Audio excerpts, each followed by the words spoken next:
Hello everyone. So today our topic of fifth chapter surface chemistry is preparation of colloidal soul. So how to prepare the colloidal soul? So as we discussed earlier that what are the colloidal particles? Colloidal particles are those which has a particle size between 1 nanometer to 1000 nanometer.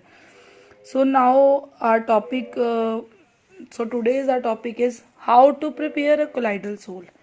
So there are various methods for the preparation of colloidal soul. So as we discussed earlier कि अगर आपको याद होएगा lyophilic sols और lyophobic sols हमने करे हैं, ठीक है। Lyophilic sols and lyophobic sol के बीच में डिफरेंस जो है आपको you know very well as lyophilic sols they are liquid loving and they are prepared by and they are prepared directly by mixing the substances with the dispersion medium.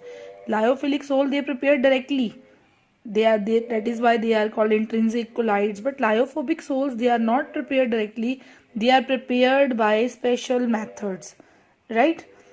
So basically the lyophobic sols cannot be prepared directly, whereas lyophilic sols can be prepared directly only by mixing the substances of dispersed phase and dispersion medium.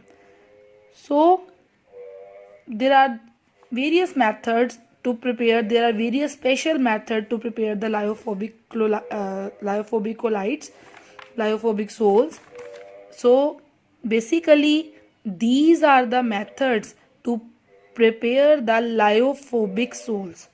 So number one is dispersion integration method. Dispersion या disintegration method means disintegrate मतलब किसी चीज को तोड़ना, integrate होता है किसी चीज को जोड़ना, डिसइंटीग्रेट का मतलब किसी चीज को तोड़ना।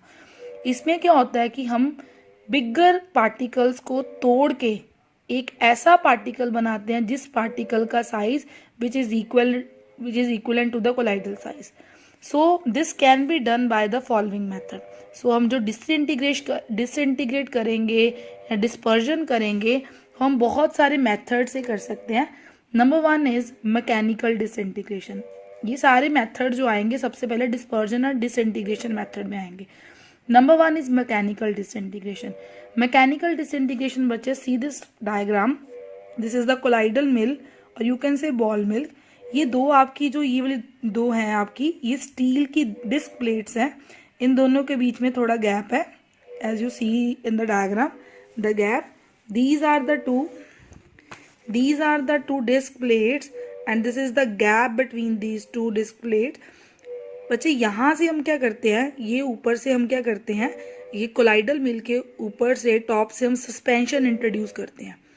ये सस्पेंशन क्योंकि सस्पेंशन का साइज कोलाइडल पार्टिकल के साइज से बड़ा होता है. बिकॉज अगर आपको डिफरेंस याद हो तो हमने पढ़ चुके हैं कि सस्पेंशन में जो particle size it is more than 1000 nanometre. तो इस मेथड में डिसइंटीग्रेट में हमने करना क्या, बड़े साइज पार्टिकल को छोटे में कन्वर्ट करना ताकि कोलाइडल में. तो सस्पेंशन हम यहाँ से इंट्रोड्यूस करेंगे, पार्टिकल हम यहाँ से ऐड अप करेंगे. ये डिस्क है, दो स्टील की डिस्क हैं, दोनों के बीच में लिटिल गैप है और ये डिस्क ऑपोजिट डायरेक्शन में रोटेट कर रही. अगर ये ऊपर वाली डिस्क क्लॉकवाइज रोटेट करती है तो नीचे वाली एंटी क्लॉकवाइज, ऊपर वाली ऐसे नीचे वाली ऑपोजिट रोटेट करती है. बहुत हाई स्पीड पे ये डिस्क रोटेट करती है, चक्की होती है, आटा पीसती है. तो एज यू नो कि हम ऊपर से ग्रेन्स के पीसेस डालते हैं, नीचे हमें पूरा प्रॉपर फ्लोर मिलता है पाउडर्ड फॉर्म में. कितना फाइन साइज रिड्यूस हो जाता है, इतना उसका पार्टिकल साइज रिड्यूस हो जाता है. क्लियर. तो सिमिलरली हम यहाँ से सस्पेंशन डालते हैं. ये डिस्क जब रोटेट करेंगे सस्पेंशन डालेंगे, सस्पेंशन का साइज रिड्यूस होकर कोलाइडल साइज के इक्वल हो जाएगा. So this can be only done with the help of colloidal mill या ball mill. So this method is called mechanical disintegration method because we disintegrate, break down the particles of suspension into the colloidal size, right? So next method is students electro disintegration method. Electro disintegration method is your Bradig's method. It is also called Bradig's method.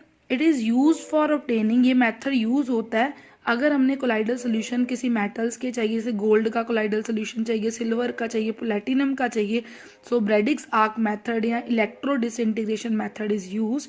In this method होता है क्या बच्चे, हमने दो metal की electrodes ली, ये 2 metal की electrodes हैं, इसको हमने इलेक्ट्रिसिटी के साथ इलेक्ट्रिक आर्क के साथ कनेक्ट कर दिया. अब जब यहाँ से इलेक्ट्रिसिटी के साथ इसको कनेक्ट करोगे, स्विच ऑन करोगी, इलेक्ट्रिसिटी क्या करेगी, हीट प्रोड्यूस करेगी। ये मेटल की रोड्स क्या हो जाएंगी, हीट प्रोड्यूस करेंगी। फिर ये क्या होगी, ये जो मेटल का सोल्यूशन, ये मेटल की इलेक्ट्रोड्स जो हैं बच्चे, ये हीट प्रोड्यूस जो होएगी आग से, वो क्या करेगी, मेटल को किस में कन्वर्ट कर देगी, उसके वेपर्स में। किस में कन्वर्ट कर देगी, उसमें वेपर। यहाँ पे वेपर्स बनने शुरू हो गए, यहाँ पे क्या हो गए, वेपर। अब इसको हमने किस में रखा, in the trough of ice में रखा हुआ है। आइस में साइमल्टेनियसली ये जो वेपर्स बनेंगे, ये आइस के कारण ये वेपर कंडेंस हो जाएंगे। कंडेंस होके immediately ice cold water bath में हो जाएंगे, और जो हमारा पार्टिकल बनेंगे वो आपके कोलाइडल साइज के पार्टिकल बनेंगे। Clear? So this is called Bredig's arc method, and this method is used for obtaining colloidal solutions of silver, gold, platinum.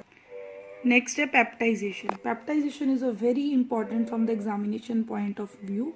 It's a very important definition, very important phenomena. Peptization होता क्या है, जब भी हमारे fresh PPTs बनते हैं, fresh PPTs को convert करना किसमें, कोलाइडल पार्टिकल्स में। किसमें कन्वर्ट करना, fresh PPTs. Only I am talking about fresh PPTs. जो फ्रेशली प्रिपेयर्ड पीपीटीज हैं उनको किसमें कन्वर्ट करना, कोलाइडल पार्टिकल्स में। कैसे, by shaking it with the dispersion medium in the presence of small amount of suitable electrolyte. For example बच्चे, see the diagram. So बच्चे see this diagram.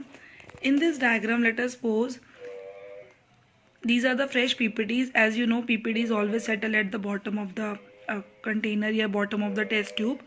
So ये ऊपर जो बचता है ये आपका डिस्पर्जन मीडियम है। फ्रेश पीपीटी को हमने कोलाइडल पार्टिकल में कन्वर्ट करना। कैसे, जब ये फ्रेश पीपीटी बने जिस टेस्ट ट्यूब में, उसको हम क्या करेंगे, जैसे इस टेस्ट ट्यूब में फ्रेश पीपीटी बने, इसको हम शेक करेंगे। शेक करेंगे, नीचे जो पीपीटीज हैं और जो ऊपर डिस्पर्जन मीडियम है ये आपस में क्या हो जाएंगे, मिक्स हो जाएंगे। और मतलब मिक्स होने के बाद हमारा एक जो सॉल्यूशन बनेगा, दैट इज कॉल्ड, ये जो सॉल्यूशन बनेगा, जो फ्रेश पीपीटी हम किस में कन्वर्ट कर रहे हैं, कोलाइडल पार्टिकल्स में कन्वर्ट करें। Only it is possible in the presence of electrolyte. जब आप बाहर से इलेक्ट्रोलाइट डालोगे इस फ्रेश पीपीटीज में और इसको शेक करोगे तो आपका कोलाइडल पार्टिकल्स बन जाएंगे। So this process is called peptization. जो आपने ये इलेक्ट्रोलाइट ऐड करा, ये इलेक्ट्रोलाइट डालने से ही पेप्टाइजेशन का प्रोसेस हुआ है। अगर आप ये इलेक्ट्रोलाइट नहीं डालोगे तो आपके कोलाइडल पार्टिकल्स नहीं बनेंगे, फ्रेश पीपीटीज आपके कोलाइडल पार्टिकल्स में नहीं कन्वर्ट होंगे। So this electrolyte which is responsible for the peptization is called peptising agent. This electrolyte is called peptising agent.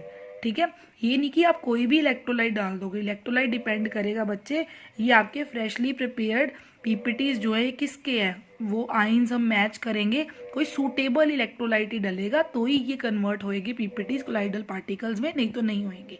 ठीक है, ये आगे जाके हम करते हैं कि हाउ टू नो कि कौन सा पीपीटी, कौन सा इलेक्ट्रोलाइट डालेंगे तो हमारे पीपीटीज कोलाइडल पार्टिकल्स में कन्वर्ट हो जाएंगे। यहाँ पे मैं एक टर्म यूज कर रही हूँ, fresh PPTs. Fresh PPTs, freshly prepared PPTs क्यों हम लेते हैं, दीज आर प्रेफर्ड बिकॉज वो इजिली पेप्टाइज हो जाते हैं, क्योंकि वो इजिली कन्वर्ट हो जाते हैं कोलाइडल पार्टिकल्स में। सो अगर 1 मार्क के लिए क्वेश्चन आपको पूछा जाए why freshly prepared precipitates are preferred, तो आपने इसका रीजन बताना है, as they are easily peptized, वो इजिली कन्वर्ट हो जाते हैं कोलाइडल पार्टिकल्स में by the addition of small amount of suitable electrolyte.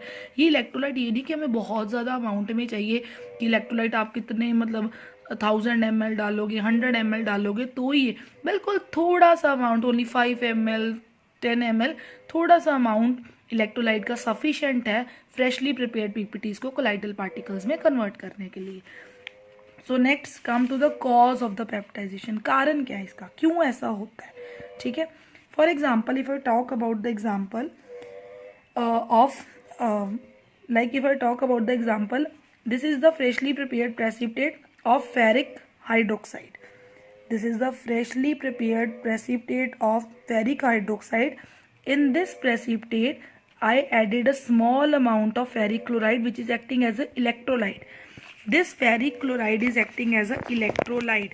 तो electrolyte का क्या रोल होता है, freshly prepared PPTs को किस में कन्वर्ट करना, कोलाइडल पार्टिकल्स में कन्वर्ट करना।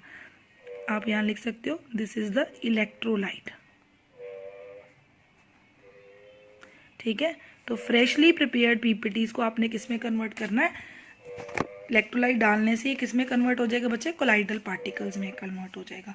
हाउ, देखो बच्चे जब आपने इलेक्ट्रोलाइट डाला, आपने इलेक्ट्रोलाइट ऐड करा फ्रेशली प्रिपेयर्ड सब्सटेंस में, तो पार्टिकल्स जो हैं प्रेसिपिटेट के वो एब्जॉर्ब करेंगे। पीपीटीज के पार्टिकल जो इलेक्ट्रोलाइट में से वो वाला आयन एब्जॉर्ब करेंगे जो आयन इन दोनों में कॉमन है। जो पीपीटी और इलेक्ट्रोलाइट में जो आयन कॉमन है वो आयन आपका एड्जॉर्ब हो जाएगा, पर्टिकुलर आयन एड्जॉर्ब होएगा किसका, इलेक्ट्रोलाइट का। ठीक है, फॉर एग्जांपल इन दोनों में कौन सा आयन कॉमन है, Fe3 पॉजिटिव आयन, इसमें भी फेरिक आयन है, इसमें भी फेरिक आयन है। ठीक है, तो जब आपने इलेक्ट्रोलाइट डाला फेरिक हाइड्रोक्साइड में, तो आपका क्या करेगा, जो पार्टिकल्स हैं पीपीटीज के पार्टिकल जो है सिर्फ एक ही टाइप के आयन एड्जॉर्ब करेगा इलेक्ट्रोलाइट में से, क्योंकि इलेक्ट्रोलाइट में दो तरह के आयन, एक पॉजिटिव भी एक नेगेटिव भी है। Only it will adsorb that ion which is common to both. ठीक है, which is common with the precipitated substance. As a result क्या होएगा, ये जो आयन है अगर एड्जॉर्ब होएगा, इनके बीच में क्या होएगी, इलेक्ट्रोस्टैटिक रिपल्शंस होएंगी। रिपल्शंस के कारण देखो बच्चे ये आयन इसके ऊपर एड्जॉर्ब हो गया और पीपीटीज का साइज रिड्यूस होकर किसके साइज के इक्वल हो गया, कोलाइडल पार्टिकल के साइज के इक्वल हो गया। Due to, as a result क्या होता है कि इनके बीच में इलेक्ट्रोस्टैटिक रिपल्शंस होने के कारण ये हमें पार्टिकल्स देते हैं किस साइज के, कोलाइडल साइज के पार्टिकल्स देते हैं। ठीक है, और Y I am using freshly prepared precipitate because they are easily precipitated, right?